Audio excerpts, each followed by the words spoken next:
Welcome back to my YouTube channel. Friends, आज हम लोग नंबर सिस्टम में यह सीखेंगे कि प्राकृत संख्या क्या होता है, पूर्ण संख्या क्या होता है, वोल नंबर क्या होता है, पूर्णांक क्या होता है ना, वास्तविक संख्या क्या होता है। ये सब आज हम लोग सीखेंगे। लेकिन उससे पहले हमें ये सीखना होगा संख्या कितने प्रकार की होती है। पहले हमें संख्याओं के प्रकार को समझना होगा, फिर उनके अलग अलग पार्ट को हम लोग समझेंगे। चलिए शुरू करते हैं। फ्रेंड, संख्या मुख्यतः दो प्रकार के होते हैं।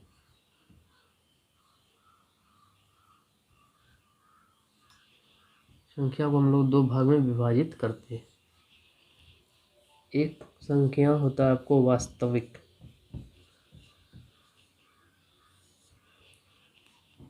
जिसे हम लोग रियल नंबर भी कहते हैं।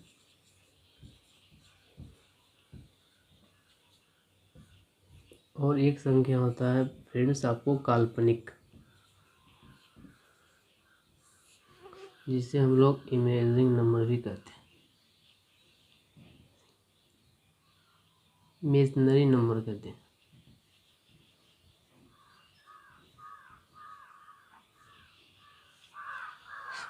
अब फ्रेंड्स, यहाँ पे हम लोग देखते हैं कि हम लोग जब भी किसी भी बोर्ड एग्जाम या कंपटीशन लेवल की तैयारी करते हैं तो हम लोग को वास्तविक संख्या पढ़ना होता है, काल्पनिक संख्या नहीं पढ़ना होता, क्योंकि ये इंजीनियरिंग विभाग में इसका काम आता है। ये हाई लेवल का हो गया, इसका बोर्ड एग्जाम और कंपटीशन लेवल से कोई मतलब है ही नहीं, इसलिए हम लोग इसको नहीं पढ़ते हैं। हम लोग वास्तविक संख्या को पढ़ते हैं, जो जिससे बोर्ड एग्जाम में और कंपटीशन लेवल वाले एग्जाम में, कंपटीशन का जो भी एग्जाम हो उसमें इसी से आपको क्वेश्चन पूछा जाता है। तो हम लोग आगे देखते हैं। वास्तविक संख्या को भी दो भागों में विभाजित किया जाता है।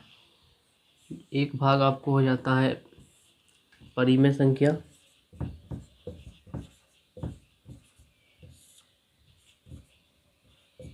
जिसको हम लोग रेशनल नंबर कहते हैं।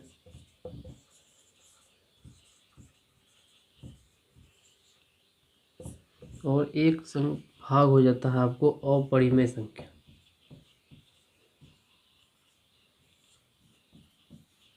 जिसको हम लोग इरेशनल नंबर कहते हैं।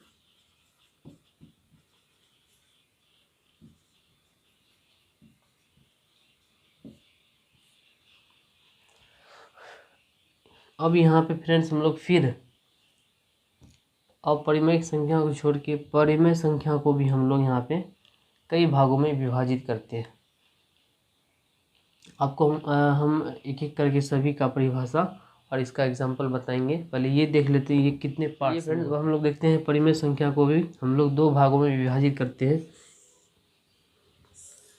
एक भाग आपको पूर्णांक हो जाता है और एक भाग फ्रेंड्स आप लोग को भिन्न हो जाता है, फ्रैक्शन जिसे हम लोग कहते हैं।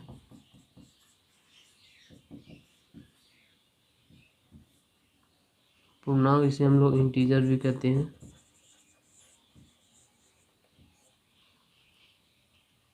अब यहाँ पे फ्रेंड्स हम लोग देखेंगे भिन्न जो होता है, जो अंश बट्टे हर के रूप में होता है, अंश बट्टे हर के रूप में होता है। सपोज दैट 2/3, 4/3, 5/9, 8/3 है ना, ETC और भी बहुत सारे इसके एग्जांपल हो सकते हैं। अब यहाँ पे फ्रेंड्स हम लोग देखते हैं पूर्णांक को भी हम लोग पूर्णांक को भी अब हम लोग तीन भाग में विभाजित करते हैं।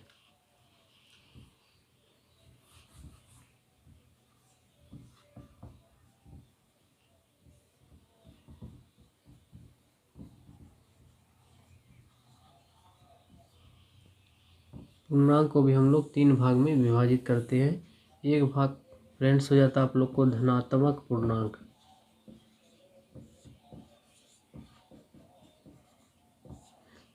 जिसे हम लोग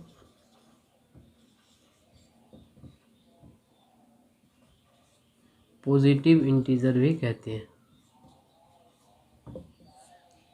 एक भाग फ्रेंड्स हो जाता है ऋणात्मक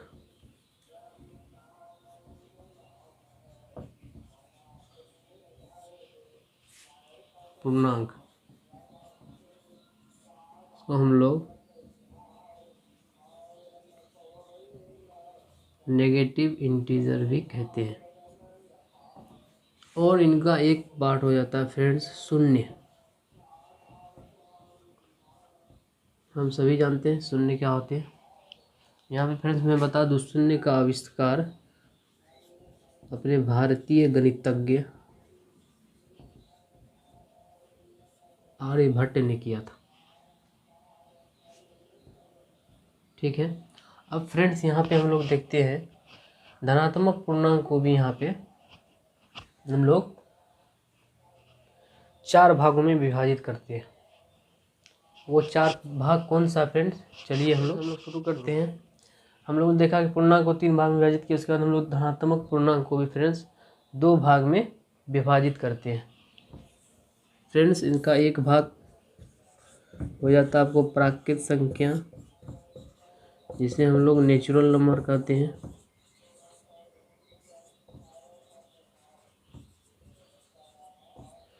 और फ्रेंड्स का एक भाग हो जाता है पूर्ण संख्या, जिसको हम लोग होल नंबर कहते हैं।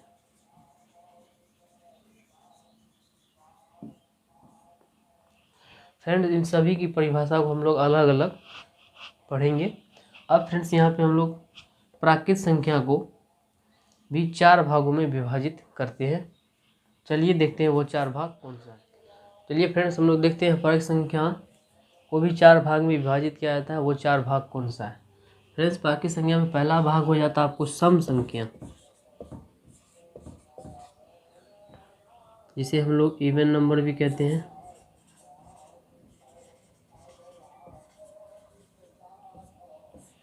दूसरा भाग हो जाता है फ्रेंड्स इसका विषम संख्या, जिसे हम लोग ओड नंबर भी कहते हैं। तीसरा भाग फ्रेंड्स इसका हो जाता है अभाज्य संख्या,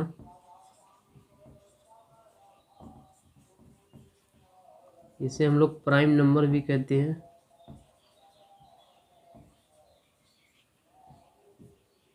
और चौथा भाग हो जाता है फ्रेंड्स इसका संयुक्त संख्या,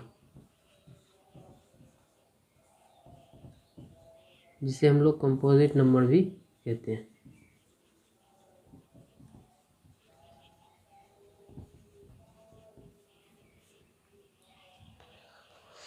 अब फ्रेंड्स हम लोग एक एक करके सभी संख्या को जानेंगे।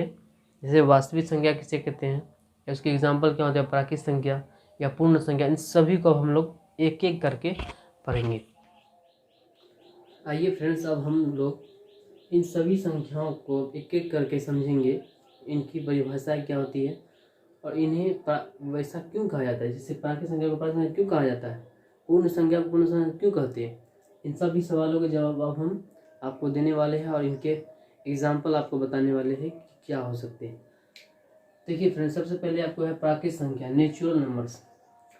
प्राकृत संख्या, प्राकृत संख्या तो हम लोग क्या समझते हैं, जैसे प्राकृतिक यानी कोई भी चीज शुरुआत से हो रही है, अपने आप हो रही है। तो हम लोग जैसे गिनती शुरू करते हैं तो हमेशा 1 से शुरू करते हैं। कभी किसी को देखें आप 0 से गिनती शुरू करते हुए। तो प्राकृतिक क्या होता है, प्राकृतिक मतलब अपने आप होने वाली चीज़, हवा अपने आप चलती है ना, बारिश अपने आप होती है। वैसे जब इसे हम गिनती बोलने के लिए कहते हैं तो ये शुरुआत से ही गिनती शुरू करता है, यानी 1 से ही शुरू करता है। यानी जो वैसी संख्या, यानी कि इसको वैसे भी कर सकते हैं कि गिनती की संख्या को प्राकृतिक संख्या कहते हैं। जैसे 1 2 3 4 5 6 7 8, इस तरह से ये प्राकृतिक संख्या होता है। यानी अपने आप ये गिनती 1 से ही शुरू होती है। चलिए फ्रेंड्स अब दूसरा हम लोग देखते हैं पूर्ण संख्या। अब फ्रेंड्स यहाँ प्राकृतिक संख्या 1 से लेके वहाँ 9 तक होती है, लेकिन 9 के बाद हमको 10 लाना है, फिर 11 लाना है। तो 9 के बाद हमको जो 10 लाना है, तो फ्रेंड्स यहाँ हम लोग ये देखते हैं कि एक हमको पहले से ही यहाँ प्राकृतिक संख्या में मिला होगा, यानी हमको किसकी आवश्यकता होगी, संख्या को आगे रिपीट करने के लिए। अब यहाँ अगर हम एक एक ले लें 11, 10 1 11, तो यहाँ पे एक संख्या पहले से है, फिर इसी को लेनी है तो 11 हो गया, यानी ये तो पहले से मेरे पास मौजूद है। यानी हमको अब संख्या को पूर्ण करने के लिए हमको किसकी आवश्यकता पड़ेगी, शून्य की, है ना।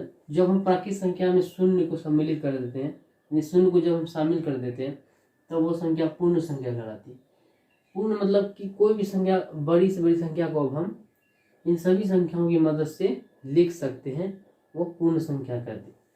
एग्जाम्पल के तौर पे फ्रेंड्स अगर हम आपको बताएं, जैसे कि ये देखिए 9 8, ऐसे कर देते हैं 9 0 8 7 6 5 4 3 2 1, है ना, ये एक संख्या हो गया। अब कोई भी बड़ी से बड़ी संख्या लिखने के लिए इन सभी संख्याओं की आवश्यकता हमको पड़ती है, इसलिए यहाँ पे पूर्ण संख्या को हम लोग पूर्ण संख्या कहते हैं। जब प्राकृत संख्या में यानी गिनती की संख्या में एक सम्मिलित कर देते हैं तो वो पूर्ण संख्या हो जाती है। अब फ्रेंड्स तीसरे पे है पूर्णांक। फ्रेंड्स जब हम लोग संख्याओं में चिन्ह का प्रयोग करने लगे तब उसे हम लोग इंटीजर या पूर्णांक कहते हैं। सपोज दैट संख्याओं में चिन्ह का प्रयोग कब से प्रारंभ हुआ?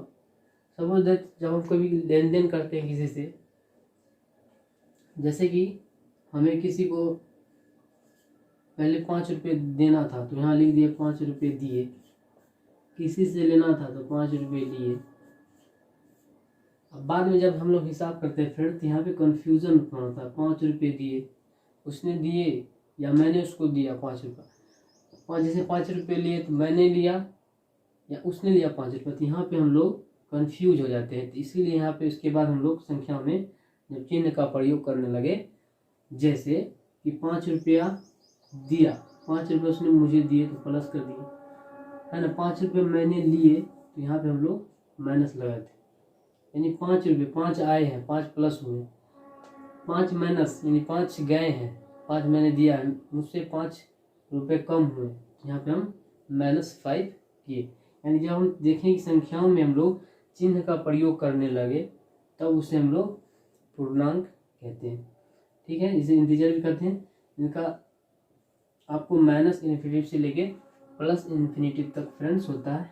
इस तरह ये संख्या चलती है, -4 -3 -1 0 1 2 3, इस तरह से ये चलता है। चलिए फ्रेंड्स अब हम लोग आगे देखते हैं अभाज्य संख्या, संयुक्त संख्या और सम विषम संख्या क्या होता है। ठीक है फ्रेंड्स, अभाज्य संख्या, अभाज्य संख्या वो होता है जिनके सिर्फ 2 गुणनखंड होते हैं, यानी सिर्फ 2 संख्या से वो विभाजित होता है, वो खुद से विभाजित होगा और सिर्फ 1 से विभाजित होगा, इसके अलावा वो संख्या किसी से विभाजित नहीं होगा, तो वैसी संख्या को हम लोग अभाज्य संख्या कहते हैं। ध्यान से सुनिएगा, वैसी संख्या जिनके सिर्फ और सिर्फ 2 गुणनखंड होते हैं, वो खुद अपना गुणनखंड होता है और 1 उसका गुणनखंड होता है। सपोज दैट जैसे हम लोग 5 ले लेते हैं, तो फ्रेंड्स हम देखते हैं कि ये 5 देखिए खुद से विभाजित होगा और 1 से कोई भी संख्या तो विभाजित होता ही होता है। तो यहाँ पे हम लोग देखते हैं कि 5 खुद इसका एक गुणनखंड हुआ और 1 इसका खुद गुणनखंड हुआ।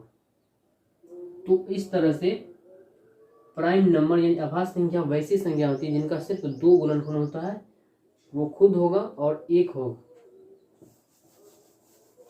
अब इनके एग्जाम्पल देख लीजिए फ्रेंड्स, 2 3 5 7 11 13, इस तरह से ये n तक जाएगा। अब फ्रेंड्स संयुक्त संख्या या कंपोजिट नंबर किसे कहते हैं? देखिए फ्रेंड्स, अभाज्य संख्या हम लोगों ने क्या देखा जिसकी सिर्फ 2 गुणनखंड हो, लेकिन संयुक्त संख्या या कंपोजिट नंबर वैसे नंबर को कहते हैं जिनका 2 से अधिक गुणनखंड होता है, यानी 2 से अधिक उसका खंड हो सकता है। जैसे एग्जाम्पल के तौर पे हम लोगों ने लिया 4 8 6 7 8 9 10, इस तरह n तक जाएगा।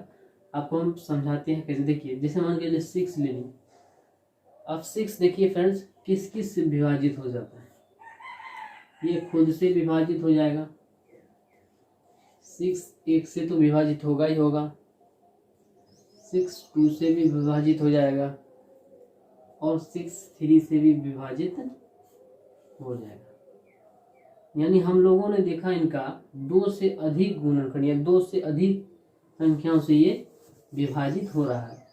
1 से भी कट रहा है, 2 से भी विभाजित हो रहा है, 3 से भी हो रहा है और खुद से भी हो रहा है।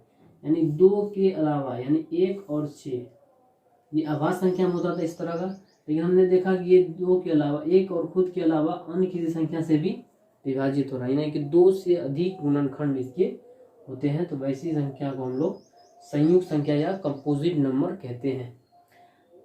पहला सबसे छोटा संयुक्त संख्या आपको 4 होता है। उसी प्रकार आपको अभाज्य संख्या में हमेशा याद रखना, सबसे छोटा सम अभाज्य संख्या 2 होता है। ये आपको हमेशा याद रखना चाहिए, ये क्वेश्चन में कभी कभी ऑब्जेक्टिव में आ जाता है। अब फ्रेंड्स आगे हम लोग देखते हैं सम संख्या किसे कहते हैं। तो फ्रेंड्स हम लोग सभी जानते हैं सम संख्या वैसी संख्या होती है जो 2 से विभाजित हो जाता है। जैसे यहाँ पे देखिए 2, 4, 6, 8, 10 इस तरह से ये चलेगा, इन्फिनिटी तक हो सकता है ना। अब फ्रेंड्स यहाँ पे हम लोग आगे देखते हैं आगे कौन सी संख्याएं।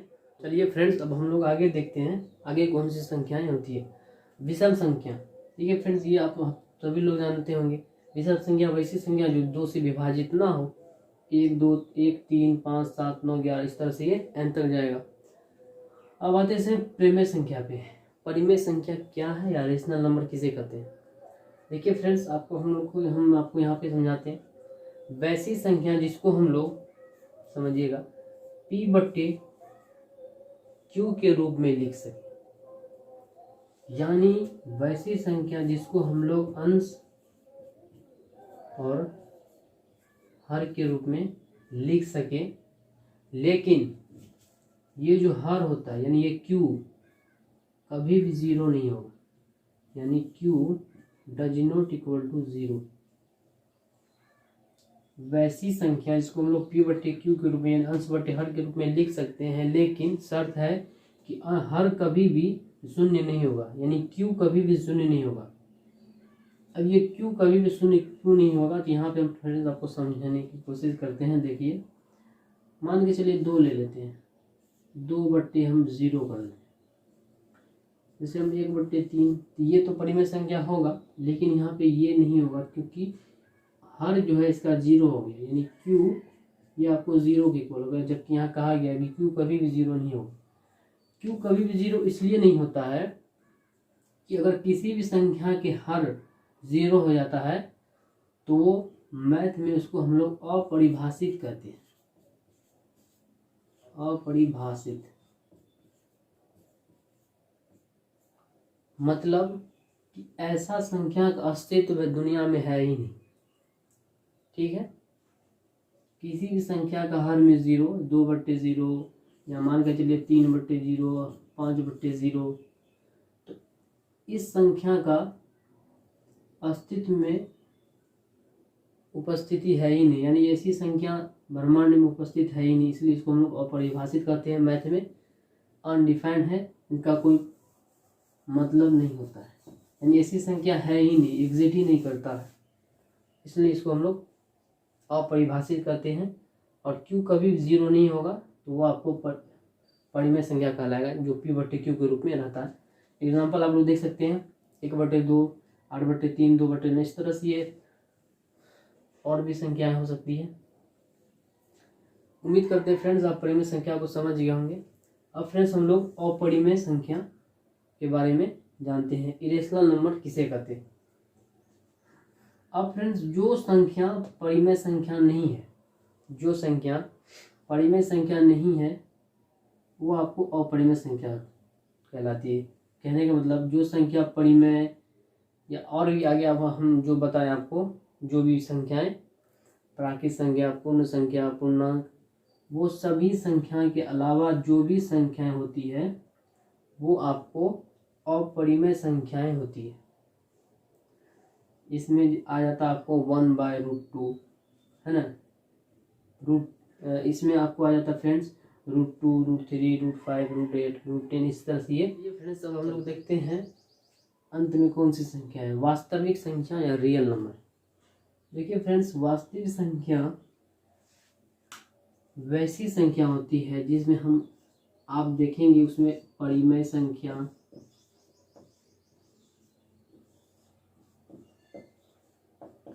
है ना, अपरिमेय संख्या,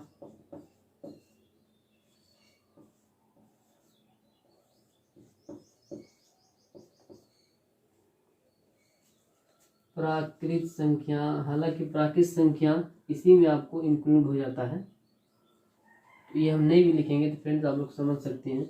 वास्तविक संख्या वैसी संख्या सभी परिमेय संख्या और सभी अपरिमेय संख्याओं के समुच्चय को हम लोग वास्तविक संख्या कहते हैं। यानी वास्तविक संख्या में सभी संख्या सम्मिलित हो जाती है। अब हम आप लोग को एक डायग्राम से समझाते हैं फ्रेंड्स। देखिए ये फ्रेंड्स एक आपको सर्कल हो गया, ये है फ्रेंड्स आपको वास्तविक संख्या। यहाँ मैं लिख देता हूँ, ये जो फ्रेंड सर्कल है ये आपको है वास्तविक संख्या। अब आप आसानी से समझ जाइएगा, ये सर्कल पूरा क्या हो गया आपको वास्तविक संख्या। अब फ्रेंड्स इसके अंदर आपको ये जितनी भी परिमेय संख्या है, हम आपको पूरा फ्रेंड्स लिख देते हैं, जितनी भी प्राकृत संख्या हैं, पूर्ण संख्या है ना, सम विषम हो गया फ्रेंड्स, सम प्लस विषम संख्या, आभास संख्या हो गया फ्रेंड्स, आभास संख्या, संयुक्त संख्या, के अलावा फ्रेंड्स परिमेय संख्या,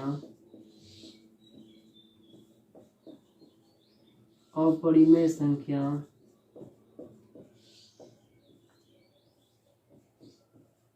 जितनी भी सारी संख्याएं होती है फ्रेंड्स वो सभी आपको इस वास्तविक संख्या के अंदर समाहित हो जाता है।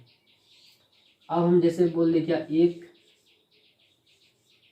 वास्तविक संख्या है, जी हाँ एक वास्तविक संख्या भी है, प्राकृत संख्या भी है, पूर्ण संख्या भी है। अब फ्रेंड्स यहाँ पे कुछ भी दे दें, जैसे √2 क्या वास्तविक संख्या है? जी हाँ वास्तविक संख्या है, क्योंकि हम जानते हैं वास्तविक संख्या, परिमेय संख्या और अपरिमेय संख्या के सेट समूह को हम लोग वास्तविक संख्या कहते हैं। तो ये भी आपको वास्तविक संख्या भी है और ये अपरिमेय संख्या भी है। 4 वास्तविक संख्या है, जी हाँ 4 वास्तविक संख्या और 4 संयुक्त संख्या भी है ना। और ये फ्रेंड्स आपको सम संख्या भी है, पूर्ण संख्या भी है।